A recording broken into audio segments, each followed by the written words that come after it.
오늘 시간에는 축복과 믿음, 이런 제목으로 같이 은혜를 나누겠습니다. 한번 따라하시면 감사하겠습니다. 축복과 믿음. 축복과 믿음. 하나님은 성도들에게 복을 주시되 얼마만큼 주시느냐? 믿음의 분량만큼만 주십니다.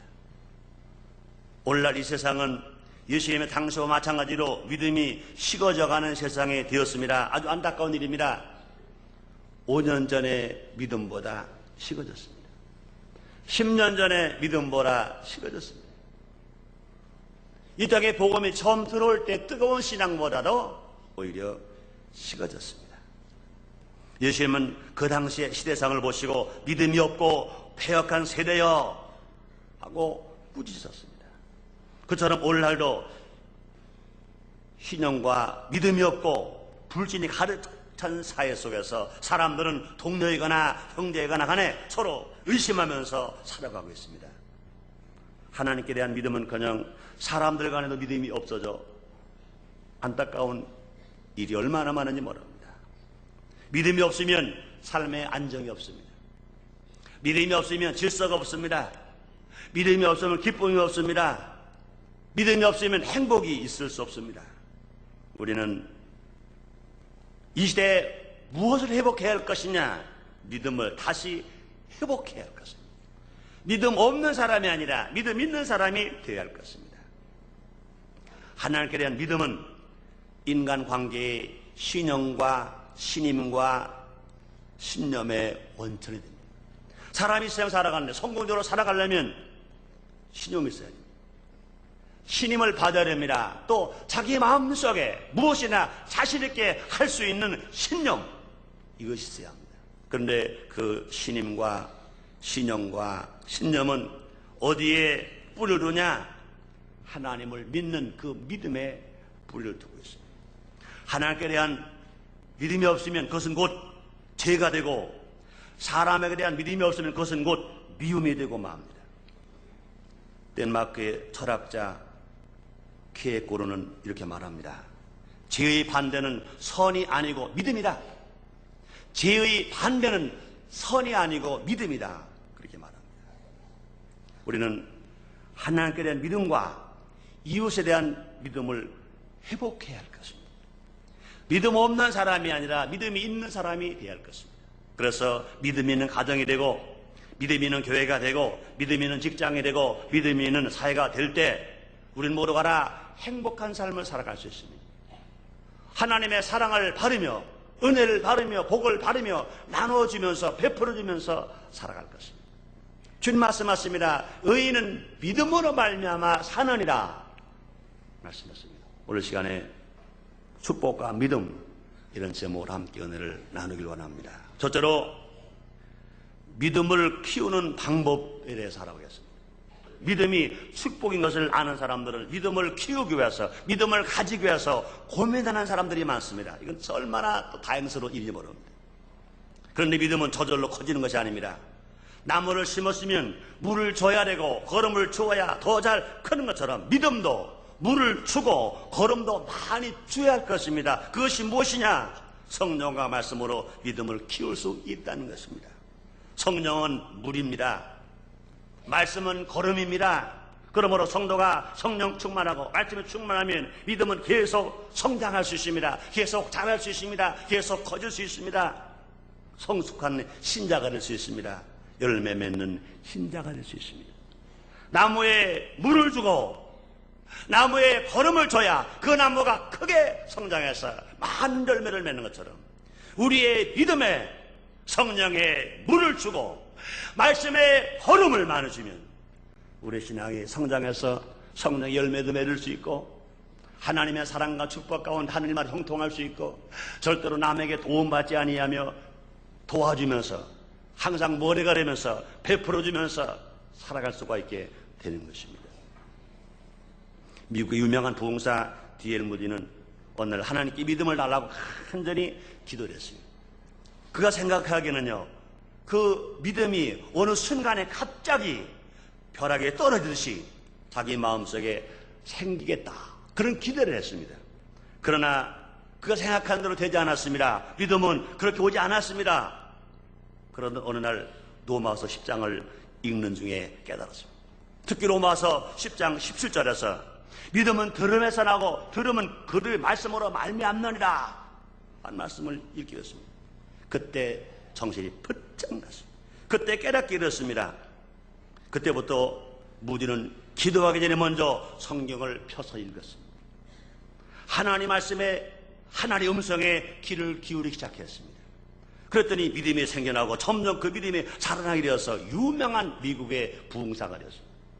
미국의 사회를 바꾸고 영국의 사회를 바꾸는 훌륭한 전도자, 훌륭한 선교자, 훌륭한 설교자 D.L. 무디가 될 수가 있었던 것입니다. 그렇습니다. 우리가 하나님 말씀에 청종할 때 우리는 믿음을 얻을 수 있습니다. 오늘 이 자리에 하나님 옆에 그냥 의식과 형식의 예배만 드리러 온 것이 아닙니다. 하나님 말씀을 듣는 것입니다. 예배 시간이 1시간 30분이라면 설교 말씀을, 하나님 말씀을 지금 적어도 한 30분 듣는 것입니다. 이 강단에서 설교하는 내용은 오직 하나님의 말씀만 전하는 것입니다. 이 말씀을 여러분들이 청정하고 들을 때 죽은 신앙이 살아나고 안진뱅이 신앙이 일어나고 없는 신앙이 있게 되고 여러분의 신앙이 성숙되고 믿음이 자라게 될 것을 여러분 믿으시면 아멘 하겠습니다. 그렇습니다. 이런 말씀을 들을 때 우리는 믿음을 얻을 수 있고 믿음을 키울 수 있는 것입니다. 하나님 영의 성령께서 말씀을 통해서 우리에게 역사하시는 것입니다. 성령께서 우리의 말씀을 깨닫게 하십니다. 믿어지게 하십니다. 우리가 하나님을 향해 마음을 열 때 믿음이 생겨나는 것입니다. 수영을 배우기 위해서는요, 물에 대한 믿음이 있어야 합니다. 물을 두려워하고 물에 자신의 몸을 떠받쳐 줄 것이라는 믿음이 없는 사람은 수영을 할 수가 없습니다. 그러나 몸 전체를 물에 맡길 때 몸은 자연히 물에 뜨게 됩니다. 마찬가지입니다. 우리는요, 하나님을 향한 전적인 신뢰의 마음을 가지고 그분에게 맡길 때, 그분을 정말로 믿을 때 우리는 믿음을 가질 수 있습니다. 그럼 우리는 진실로 하나님의 사랑 많은 사람들이고 믿음 있는 사람 되어주기 위해서요, 우리는 이렇게 고백해야 됩니다. 하나님은 살아계십니다. 하나님이 내 눈에 안 보이지만 하나님은 살아계십니다. 하나님은 나의 기도를 들으시고 또 나에게 응답하십니다. 나는 아직 아무것도 가지고 있지 않지만 하나님은 나에게 복 주십니다. 하나님 나의 질병을 고쳐 주십니다 하고 우리가 믿음으로 받아들일 때 주님 말씀하십니다. 내 믿음대로 될지어라. 또 우리의 믿음을 키우기 위해서 어떻게 해야 합니까? 의심하지 않아야 합니다. 복받는 믿음의 제일 큰 적은 의심입니다. 믿음은 실수이고 의심은 허수인 것입니다. 너무나 많은 사람들이 허산을 따라갑니다. 그러나 믿음은 실수요 실상입니다. 주님 뭐라 말씀하십니까? 히브리서 11장 1절에 믿음은 바라는 것들의 실상이요 보지 못하는 것들의 증거라고 말합니다. 그렇습니다. 믿음은 양으로 측정되지 않고 질로서 측정됩니다. 믿음은 크고 작은 정도의 차이보다는 있는가 없는가 하는 존재 여부에서 결과가 달라지는 것입니다. 중요한 것은 얼마나 큰 믿음을 얻는가가 아니라 얼마나 진실한 믿음을 가지고 있느냐, 이게 중요한 것입니다. 예수님께서는 우리가 믿고 의심하지 않으면 그대로 될 것이라고 말씀하셨습니다. 마태복음 17장 20절입니다. 진실로 이르노니 너희가 만일 믿음이 한 겨자씨만큼만 있으면 이 산을 명하여 여기서 저리로 옮기라 해도 옮길 것이요 또 너희가 못할 것이 없느니라 말씀했습니다. 또 우리 믿음을 키우기 위해서 어떻게 해야 합니까? 기도해야 합니다. 우리가 기도하는 그 자체가 사실상 믿음이지만 그래도 우리는 하나님께 간구하는 기도를 통해서 더 담대하고 확실한 믿음을 가질 수 있습니다. 믿음은 독서나 연구를 통해서 얻어지는 것 절대로 아닌 것입니다. 그렇다고 해서 가만히 기다린다고 해서 생기는 것도 전혀 아닌 것입니다. 우리는요, 더 큰 믿음을 가지기 위해서 마음을 집중하고 믿음을 달라고 하나님께 매달리고 기도할 때 놀라운 변화가 점점 나타나게 되는 것입니다. 그래서 일단 구원의 확신과 믿음이 들어오면 이 세상에서 더 이상 우리의 마음을 괴롭힐 자가 없습니다. 또 우리가 믿음을 키우기 위해서 우리는 성령 충만함을 바라야 됩니다. 성령 우리에게 믿음 있음을 확증해 줍니다. 우리 믿음으로 간구하여 성령세를 받을 수 있습니다. 우리가 성령을 체험하면 그것은 곧 우리가 하나님의 자녀여 믿는 자는 사실을 보여주는 것입니다. 에베소 1장 13절 14절입니다. 그 안에서 너희도 진리의 말씀 곧 너희의 구원의 복음을 듣고 그 안에서 또한 믿어 약속의 성령을 인치심을 받았으니 이는 우리의 기업의 보증이 되사 그 어르신 것을 구속하시고 그 영광을 찬미하게 하려 하시면이라 말씀했습니다. 두 번째, 내 믿음이 있는 자의 축복에 대해 살아보겠습니다. 믿음이 있는 사람은 이미 복받은 사람입니다. 사랑 성도 여러분들이여, 예수를 믿으시면 아멘해. 그렇다면 여러분들 복받은 사람입니다. 한번 따라하시겠어요? 나는 복받은 사람이라. 그렇습니다. 믿음이 있는 사람은 이미 복을 받은 사람인 것입니다. 보지 못한 예수님을 믿을 수 있고, 보이지 않는 하나님을 섬길 수 있고, 볼 수 없는 성령님을 환영하고 인정하여 믿는다는 그 자체가 벌써 큰 복을 받은 사람인 것입니다. 또 사람들끼리도요, 누군가를 믿을 수 있고 그런 믿음과 신뢰 속에서 살아가는 사람, 서로 사랑으로 교제하며 살아가는 사람, 누구보다 행복한 사람인 것입니다. 그리고 우리가 믿을 때는요, 때때로 기적을 체험할 수 있습니다. 믿음은 자연 발생의 원리를 뛰어넘어서 새로운 것을 창조하는 능력이 있기 때문에 그런 것입니다. 하나님의 믿음과 그분의 말씀이 이 세상의 모든 만물을 창조하셨습니다. 우리 하나님 이 세상을 말씀 한마디로 창조하셨습니다. 믿음이 있는 자에게 그럼 어떤 축복이 있는가 알아볼까요? 첫째로 구원의 축복이 있습니다. 제일 큰 축복이 뭐냐? 구원받은 겁니다. 천하를 다 얻고로 내 목숨을 잃으면 무엇이 유익하리요? 예수님 말씀하셨어요. 여기서 목숨 뭘 말합니까? 육신의 몸이 아니라 영혼, 구원받은 영혼의 생명을 말합니다. 하나님은요, 한 영혼을 천하보다 더 귀중히 여기신다고 말씀했습니다. 예수를 믿으면 영혼이 구원을 받습니다. 예수를 믿으면 죽은 영혼이 다시 살아납니다. 예수를 믿으면 중상하게 됩니다. 예수를 믿으면 영생합니다. 요한복음 3장 16절에서 예수님 친히 말씀하십니다. 하나님의 세상이처럼 사랑하사 독생자를 주셨으니 이는 저를 믿는 자마다 멸망하지 아니하고 영생을 얻게 하려 하심이니라 말씀했습니다. 우리가 구원받은 그 구원은 행위로 받은 것이 아니라 예수를 믿음으로 받은 것입니다. 성경에 많은 예화가 있습니다. 사실이 있습니다. 기적이 있습니다. 마가복음 2장에 보면 한 중풍병자가 있었습니다. 예수님께서 가버나움의 한 집에서 말씀을 가르치실 때 네 친구들이 그 중풍병자를 데리고 예수님을 찾아갔습니다. 너무나 많은 사람이 왔어요. 앞문에도 막혔고 뒷문도 막혔고 옹시나 쏟을 만큼 꽉 찼어요. 그런데 그 믿음이 있는 내 친구들은 포기하지 않았습니다. 예수님께 내 친구를 보여주기만 하면 내 친구 날 수 있다 생각했어요. 그래서 할 수 없이 지붕을 올라갔어요. 지붕을 막 뜯었어요. 주인이 막 소리 지릅니다. 남의 집을 왜 망가지게 만드느냐, 내려오시오. 그러나 그들을 듣지 않았습니다. 밑에 예수님과 함께 말씀을 듣는 사람들은요, 지붕이 무너지니까, 지붕을 허니까 막 먼지가 쏟아집니다. 개화장이 막 쏟아집니다. 막 불평을 합니다. 그래도 아랑곳하지 않습니다. 자기 친구를 살려야겠다는 그 믿음, 이제 구멍에 뻥 났습니다. 친구들이 들것에 들려서 중풍의 환자를 예수님 앞에 내려놓았을 때 예수님 뭐라 말씀하십니까? 계속해서 저의 믿음을 보시고 말씀하십니다.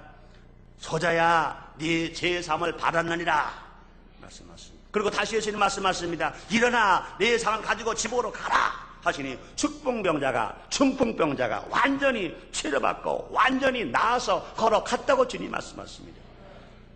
누가 그를 그렇게 치료하셨습니까? 그들의 믿음 때문에 그렇습니다. 그뿐이 아닙니다. 또 성경에는요, 12회 혈루증 앓았던 한 여인이 있었습니다. 병원에도 가봤습니다. 약방도 가봤습니다. 이는 다 허비였습니다. 그는 치료받지 못했어요. 그런데 누군가가 들려줍니다. 예수님을 만나기만 하면 어떤 병에 걸렸든지 어떤 문제에 치료받는다 소문이 났습니다.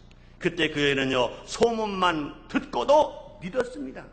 그렇다 나같이 처한 이 여인이, 12회 혈루증 앓았던 여인이 남편도 버렸고 가족도 버렸고 자녀도 버렸고 친척도 친구로 다 버렸는데 이 여인이 어찌 감히 예수님 앞에 설 수가 있단 말인가? 예수님 뒤에 가서 예수님 옷자락만 만들어 난 날 수 있다 하는 믿음이 생겼습니다. 많은 무리를 젖히고 그 여인은요, 예수님 가실 때 옷자락을 만졌어요. 그 순간 예수님의 능력이 그 여인에게 임했습니다. 그 혈루가 깨끗이 말랐어요. 어린아이와 같이 깨끗하게 치료받게 되었습니다. 그때 예수님께서 이것을 알아보시고 여인에게 뭐라고 말씀하십니까? 딸아, 네 믿음이 너를 구원하였으니 평안히 가라 말씀하십니다. 12해 동안 혈증 앓았던 여인이 자기 자신의 그 믿음 때문에 그런 치유를 받았다는 것입니다. 그렇습니다. 예수님께서는 이렇게 사실 믿는 사람들에게 구원을 약속하셨습니다.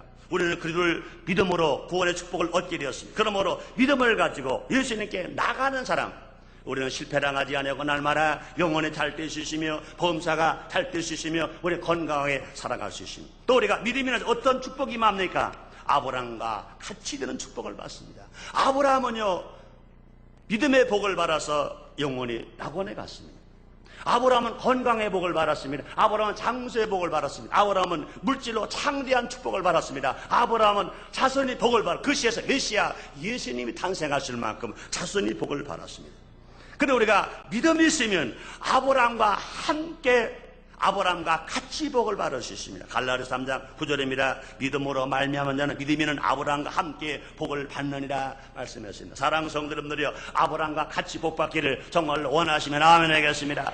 누가 그럴 수 있나요?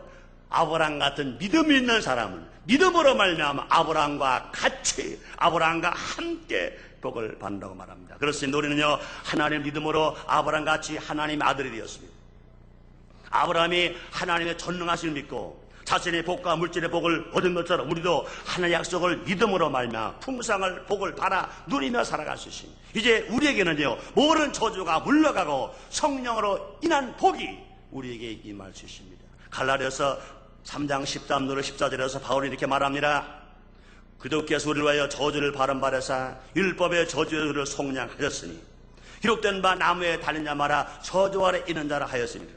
이는 그도 예수 안에서 아브라함의 복이 이방인에게 미치게 하고 또 우리로 하여금 믿음으로 말미암아 성령 약속을 받게 하려 하심이니라 말씀했습니다. 그뿐이 아닙니다. 우리가 믿음이 있으면 환난을 이기는 축복을 받을 수 있습니다. 인생을 살아가면서 환난 함부로 당하지 않은 사람 아무도 없습니다. 또 환난 자체가 저주는 절대로 아닙니다. 믿음 있는 자에게는 환난이 오히려 합력해서 선을 이루게 만들어 주는 것입니다. 믿음은 우리가 환난을 당할 때도 모든 것을 바로 판단하도록 하게 합니다. 모든 의심과 걱정을 풀어줍니다. 그리고 미래를 기대하며 살게 만듭니다. 과거를 돌아보며 살게 합니다. 믿음은 하나님의 은혜, 하나님 따스한 손길, 하나님의 의를 헤아리게 하는 영적인 지혜가 되기도 합니다. 그 믿음은 외부적인 모든 것들을 내적인 평강과 기쁨과 좋게 비교할 수 없음을 보여주는 것입니다. 아브라함은 하나님께서 그에게 아들 이삭을 본자모를 바치려고 했을 때 커다란 딜레마에 빠졌을 것입니다. 만일 내가 아들을 바친다면 자손의 복을 주시겠다 하나님 약속은 어떻게 성취될 수 있을까? 이럴 때 아브라함은 좌절하지 않았습니다. 아브라함은 의심하지 않았습니다. 아브라함 믿음으로써 인간의 생각을 초월하여 하나님을 완전히 신뢰했습니다. 그래서 바울이 이렇게 기록해 놨습니다. 로마서 4장 17절 18절입니다. 그의 믿은 바 하나님은 죽은 자를 살리시며 없는 것을 있는 같이 부르시는 이시니라. 아브라함이 바랄 수 없는 중에 바라고 믿었으니 이는 곧 네 후손이 이와 같으리라 하신 말씀대로 많은 민족의 조상이 되게 하심을 인함이라. 그렇습니다. 영혼을 바라보며 사는 자는 어려운 때에도 침착하고 기쁘게 살아갈 수 있습니다. 진실로 내세 소망을 가지고 살아가는 사람들은 어떤 환난이 와도 낙심하지 않습니다. 두려워하지 않습니다. 뒤로 물러가지 않습니다. 또 믿음 있는 사람에게는 기적이 일어납니다.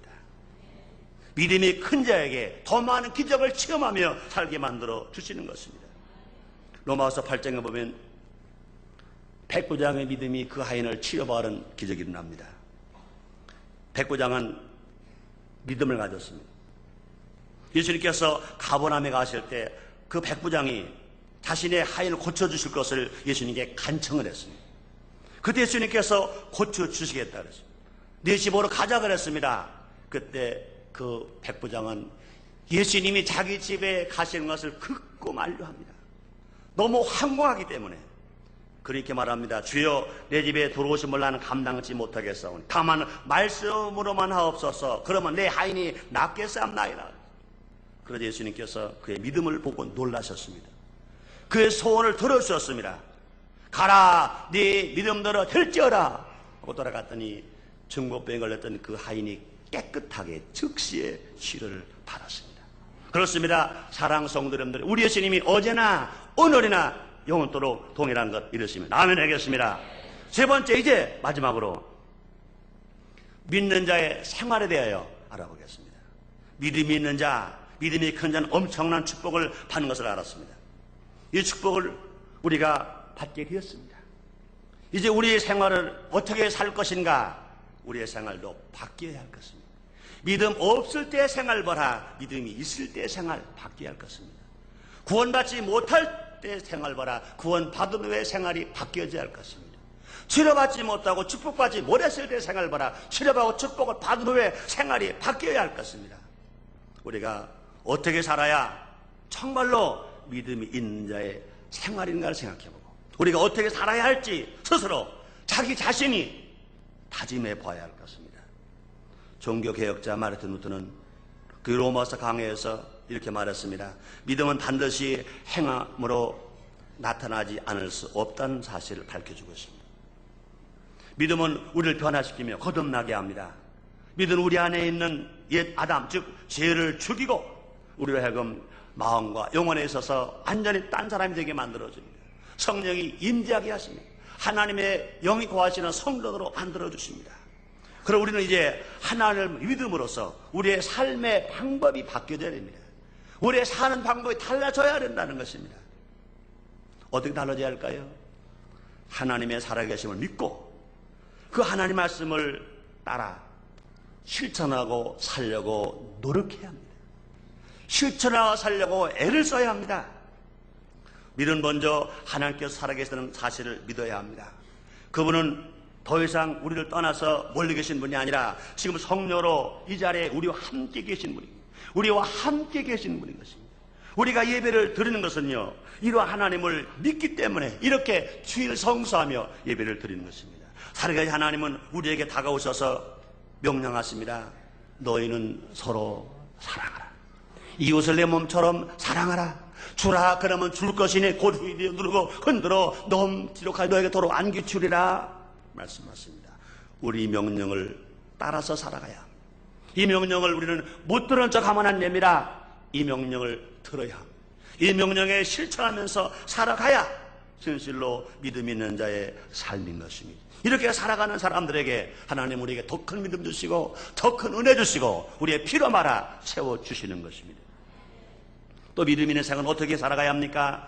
환경을 바라보지 말고 예수님을 바라보면서 살아가야 합니다. 때로는 우리의 삶의 환경이 어려울 때가 있습니다. 그럴지라도 믿는 사람들은 결코 좌절하거나 실망해서는 안 됩니다.